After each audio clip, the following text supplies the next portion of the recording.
എന്തൊക്കെയായിരുന്നു മലപ്പുറം കത്തി, അമ്പും വില്ലും, കോടാലി, എന്തൊക്കെയായിരുന്നു എൻ്റെ ട്രംപണ്ണ. അവസാനം നിങ്ങൾ കീരേരി അച്ചുവിനെ പോലെ ആയല്ലോ. ഓ, എന്തൊക്കെയായിരുന്നു ഇറങ്ങുമ്പോൾ 2 ദിവസത്തിനുള്ളിൽ ഇറാനെ ഞങ്ങൾ പുകച്ചു കളയുന്നൊക്കെയാണ് പറഞ്ഞത്. രണ്ടാമത്തെ ദിവസം തന്നെ അവരുടെ നേതാക്കന്മാരെയൊക്കെ തട്ടിക്കളയുന്നു. എന്തൊക്കെയായിരുന്നു, ഇപ്പം തീരുന്നു വിചാരിച്ചു. അവസാനം പവനായി ശവമായി.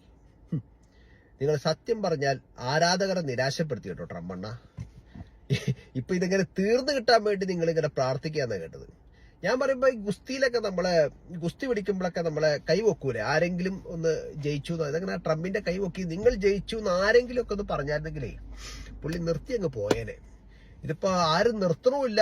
ഇതിപ്പം ലോകം മൊത്തം എതിരായിക്കൊണ്ടിരിക്കുക. അവസാനം യൂറോപ്യൻസിന്റെ ഒക്കെ കാല് പിടിക്കുകയാണ്. ജർമ്മനിയുടെ കാല് പിടിക്കുന്നു, അവരുടെ കാല് പിടിക്കുന്നു, ബ്രിട്ടന്റെ കാല് പിടിക്കുന്നു. ഞങ്ങൾക്കൊന്ന് സഹായിക്കൂ ഞങ്ങളെ. ഇവര് യൂറോപ്യൻസ് ഒന്നും വരില്ല ഭായി. അവരൊക്കെ സമാധാനത്തോടെ കിടക്കും. നിങ്ങളെപ്പോലെ മനുഷ്യരുടെ ചോര നിന്ന് ചോര കുടിക്കുന്ന സ്വഭാവമൊന്നും ഈ യൂറോപ്യൻസിനോ മറ്റു രാജ്യങ്ങൾക്കൊന്നുമില്ല. ഇന്ത്യനെ കുറ്റം പറഞ്ഞു. ഇന്ത്യ അനങ്ങുമോ? ഇന്ത്യൻ പ്രധാനമന്ത്രി ഒന്നും വേണ്ടിയിട്ടില്ല. കാരണം അയാൾക്കറിയാം. അതുകൊണ്ട് ഇപ്പൊ ഇന്ത്യയുടെ കപ്പലുകൾ സുഖമായിട്ട് പോരുന്നു ഇതിലൂടെ. അയാൾക്കറിയാം കാര്യങ്ങളെ. നിങ്ങളെപ്പോലെ ഒന്നും അല്ലല്ലോ കാര്യം. അതല്ല എനിക്ക് ചിരി വരുന്നത് ഇസ്രായേലിന്റെ കാര്യമാണ്. ആ പാവം പാലസ്തീനിട്ട് ചൊറിഞ്ഞ് കുറെ ഇടത്തിനെ കൊന്ന്, അതായത് തിരിച്ചടിക്കാൻ ശേഷിയില്ലാത്തവനെ അടിക്കുമ്പോഴാണ് ഇവർക്കൊക്കെ ശക്തി കൂടുക.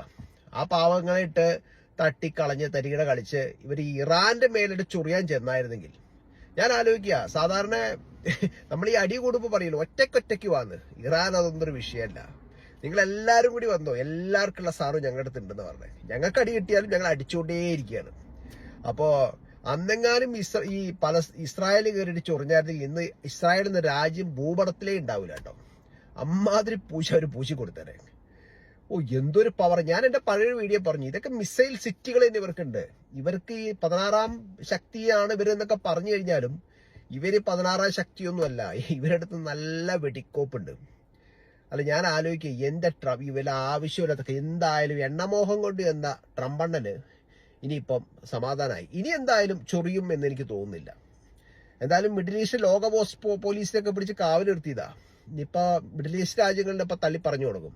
കാരണം നിങ്ങളെ കൊണ്ട് കാര്യമൊന്നുമില്ല. അവർക്കുണ്ടായ നഷ്ടങ്ങൾ നിങ്ങൾ കൊടുക്കുമല്ലോ. അവരെ മാത്രം നഷ്ടങ്ങളാണല്ലോ. അതിന്റെ ഇടയിൽ ഞാൻ വേറെ ന്യൂസ് കേട്ടു. എന്തോ സംയുക്ത സൈന്യം മിഡിൽ ഈസ്റ്റിന്റെ പല രാജ്യങ്ങളിലും ഇറാനെതിരെ ആക്രമിക്കുക. സത്യമാണോ എന്ന് എനിക്കറിയില്ല കേട്ടോ. അങ്ങനെ ഒരു ന്യൂസ് കേട്ടു. എന്റെ പൊന്നു ചങ്ങാതിമാരെ, ഇതൊക്കെ ഇപ്പൊ തീരും. അതായത് ഇനി ഇറാൻ പറയുന്നതാണ് കാര്യം. കുറച്ചു കഴിഞ്ഞാൽ ഇറാൻ ഒരു പശ്ചിമേഷ്യയിലെ ഏറ്റവും വലിയ ശക്തിയായി ഇറാൻ ഇപ്പാണ് മാറിയത്. ഇനി അവരെ ചൊറിയാൻ ചെന്നാൽ മിഡിൽ ഈസ്റ്റ് രാജ്യങ്ങളുടെ അവസ്ഥ ചുക്കാവടി ചെത്തി അവർ ഉപ്പിലിടും. എന്തായാലും ട്രംപിന് ആപ്പിൽ സാധനം കുടുങ്ങിയ അവസ്ഥയായി. മുന്നോട്ടും പോകാൻ വയ്യ, പിന്നോട്ടും പോകാൻ വയ്യ. എന്നാൽ ആപ്പ് ആരെങ്കിലും മാറ്റിക്കൊടുക്കോ? അതുമില്ല. വല്ലാത്തൊരു അവസ്ഥയായിട്ടാ ഇപ്പോ. വല്ലാത്തൊരു കഷ്ടം തന്നെ. ഇനി എന്തായാലും ലോക ജനതയ്ക്ക് സന്തോഷിക്കാം. ഇതോടെ കൂടിയിട്ട് ഞങ്ങൾ ഈ നാടകം അവസാനിപ്പിക്കുന്നു എന്ന് മിക്കവാറും ട്രംപെണ്ണം പറയും. കാരണം എബ്രഹാം ലിങ്കണൊക്കെ അങ്ങോട്ട് 1000 കിലോമീറ്റർ അകലെ ഏതോ ഒമാന്റെ കടലിടുക്കി കൊണ്ടിട്ടേക്ക പേടിച്ചിട്ടേ. അതങ്ങനെ അടിച്ചു പൊട്ടിച്ചാൽ തീർന്നു. എന്നാ അമേരിക്കൻ ജനതയുടെ ഇയാളെ വെച്ചേക്കില്ല. വല്ല കാര്യമുള്ള കാര്യമാണോ? എന്തോ ഒരു ആളുകളുടെ ജീവൻ നഷ്ടപ്പെട്ടു. നിങ്ങളുടെ തന്നെ പട്ടാളക്കാരെ കുടുംബം എല്ലാം നഷ്ടപ്പെട്ടില്ലേ? എന്തോ ഒരു ആളുകൾ മരിച്ചു. മറ്റുള്ളവരുടെ പൊളിറ്റിക്സും കളിച്ച് എണ്ണയ്ക്ക് വേണ്ടി ഈ മറ്റുള്ളവരൊക്കെ ഇട്ട് ചൊറിയാൻ നിൽക്കുന്ന പരിപാടി ഇനിയെങ്കിലും നിർത്തിപ്പോ എന്റെ ചങ്ങാതി. ഞങ്ങൾക്കൊന്നും ജീവിക്കണ്ടേ? ലോകം മൊത്തം പ്രതിസന്ധിയിലേക്ക് പോവാണ്.